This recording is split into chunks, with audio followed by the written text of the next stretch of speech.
slow down. Don't slow down. Don't slow down. Alright guys, this is going to be a review and overview of my TMC Strandhogg plate carrier. I ran this in a Line Claws Milsim op. That was a 2-day or really a day and a half op where I really got to test it out. I also took it to my local field, Zulu 24, for 1 day and did some local play with that. So I guess first I'll tell you what I got on here. Starting on the front, this is a Blue Force Gear Quad MP5 or MP7 SMG pouch. So I've got 4 mag pouches here. Moving along, this is a 511 admin pouch. So I've got a notebook, pens, knife, pocket knife, you know, just little stuff.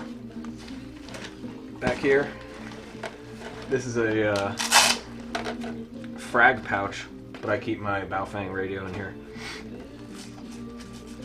And then with my radio, I've got a handset running up here. This is just a cheap Baofeng handset. On the back here, I've got my A2 mini map pack, and I've got a fast mag, buddy mag for an M4, since most people run M4s. You know, I usually don't keep anything in there. And then in here, I've got my line for my tank, and a line for my hydro.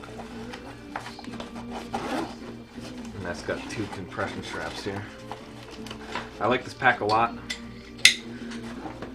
It seemed to hold up well, and it holds everything I need. I can fit, this is a 45 cubic inch, 3000 psi tank. With this regulator, just the top of this regulator pops out. This is the Ampere Soft SLP regulator. It almost fits, you know, flush to the bag, and I can also fit a 2-liter Camelback hydro in there, so that's nice. Moving on to this side, I've got my air line running through this little thing here, which normally you hold the side armor plates in here, but I just wrapped it over the line, keeps it kind of out of the way. I've also got my hydration tube running through the shoulder pad, and then I've also got my 1-point sling running through both shoulder pads, and then I took another pad and wrapped it around the drag handle. And that is pretty much everything on here. As you can see, I like to run it slick. It keeps things fast and easy. So now I'm going to go over some of the cons of this plate carrier first, and then I'll go over what I like. So starting off what I don't like, I'll start with this back panel. This whole thing is laser cut. So what that means is they took, instead of having traditional MOLLE like here, you know what MOLLE looks like, where you've got webbing stitched on.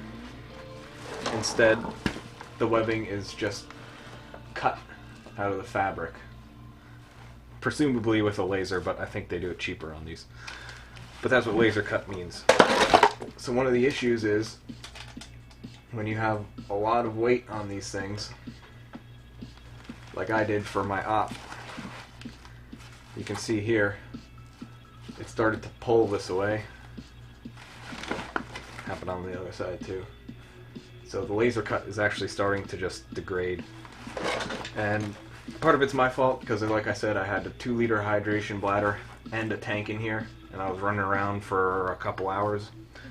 So it's a lot of weight on these 2 little scraps. The backpack, the mini map, held up fine. No problems with that. It's just this back panel is starting to fall apart. Now, the good side is I can't pull it anymore. It seems like it's really, you know, it takes a lot to pull that, to pull the fabric away from each other. So I think it'll hold up fine, but, you know, it's something to keep in mind. One of the other failures on it, this tube system, which I like because it's easy to get in and out of. You do need to modify it to make it more secure, which I've done, and it's not too hard. You can see that in my other video. But I did notice one day that it did chip away here. and I'll give you a little comparison shot. You can see this one got shot or hit or something, chipped away. Luckily it didn't hit in a very critical spot, so it doesn't affect the function at all. But it shows that this stuff is, you know, susceptible to breaking. Something to keep in mind. Another thing is, if you have it adjusted tight, it tends to creak. You can hear the buckles kind of creaking, which is okay. I mean, it's not really noisy, it's just noticeable. The shoulder pads are pretty nice because you can, like I said, wrap stuff through here, and it's a nice thick padding. But I find that it's maybe just too close to my neck, because after the long op it hurt. On a regular kind of pickup day, it's not too big a deal. It's only when you're wearing it for, you know, 10 hours straight that it starts to wear on your neck. But like I said, that's not too big of an issue. Cummerbund.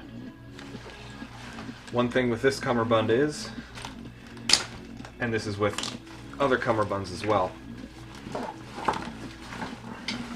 cummerbund can move side to side. You know, it can pull out. You can see here, it just kind of pulls out. And it doesn't look that great. So what I did to get around that is I have this pouch here. If I can show you, I've got this pouch here. So what I do is when I put it on, I pull the other side so that this comes tight to the back. And that way it's like an indexing. So I know that if this is tight all the way, then this side is right.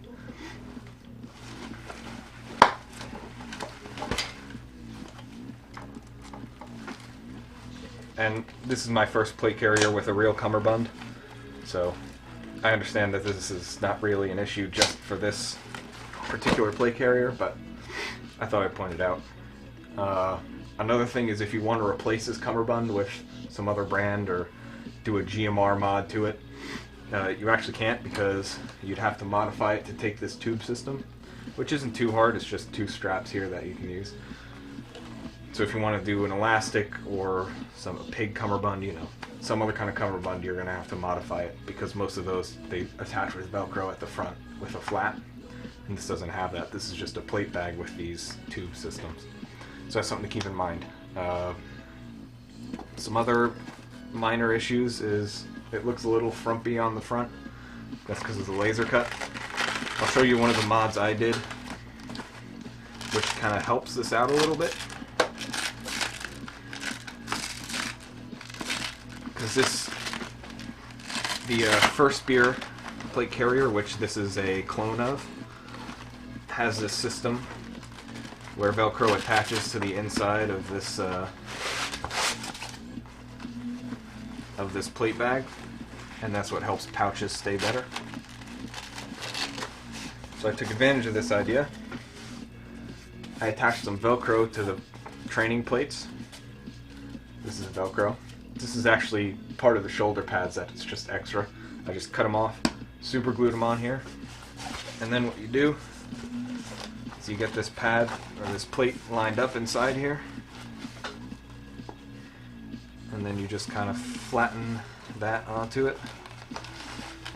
And it may take a few extra tries here, but you flatten that surface onto the Velcro, and then I have another plate here that is stuff up to keep things tight, and that cuts down on a little bit of the frumpiness.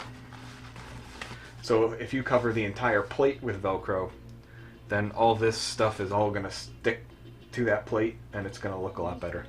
So that's just coming in the future. I might do a lot more strips of Velcro all over the plate, but for now this helps a lot. I do need to do it on the back because that's pretty bad, but that's one thing. Another thing is it's got no Velcro space. So if you want to put patches or anything on the front, you're going to have to get an admin pouch or some other kind of pouch that's got Velcro real estate on it. Not too big of a deal for me. As you saw, I put my name tape and all my stuff on the back, and it's not really that big a deal for me. So that's about all the bad things with it. Now, some of the good things. It comes with these training plates. That's really nice for someone just starting out. You kind of need them, because this would just be a mess if you didn't have them. It's pretty cheap. It's like $85, $86, I can't remember the exact price. And for a full-featured plate carrier, that's a pretty good price.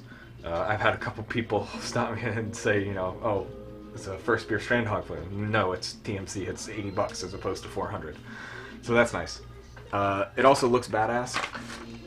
I mean, it's not a 6094. It's not a JPC. It's something a little different, and I think it looks really cool.